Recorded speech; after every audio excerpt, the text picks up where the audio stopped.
পড়াশোনা মাত্র চতুর্থ শ্রেণী পর্যন্ত, অথচ ছাপার হরফের মতো দারুণ হাতের লেখায় লিখে চলেছেন গল্প, কবিতা, উপন্যাস। রমনা পার্কে প্রায়ই তাকে দেখা যায়। I am only class 4. In 1975, I have first class in class 4 in Chatkill Government Primary School. I was a permanent. আমি কৃষি পরিবারের সন্তান। আমি every man should have an aim. গ্রাম থেকে শহরে আসছেন একটা উদ্দেশ্য নিয়ে, লেখাপড়া করবেন, ডাক্তার হবেন, ইঞ্জিনিয়ার হবেন, যে কোনো একটা আশা, চাকরি করবেন।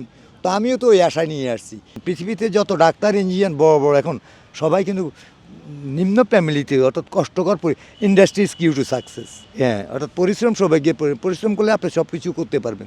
আমি লেখালেখি করি, এটা একটা পরিশ্রম। এটা কি কষ্ট না? এটা আমার মেধাশক্তি বিকাশ হয় না? বিশেষ করে আমি ছোটো গল্প, কবিতা, উপন্যাস লেখালেখি করতে ভালোবাসি। আমাকে এইভাবে মূল্যায়ন দিবেন না, আমি এমন মূল্যায়ন হতে চাই না। Because I am not writer, I am not poet. আমি আগেই বলছি, please sorry, I am simple man.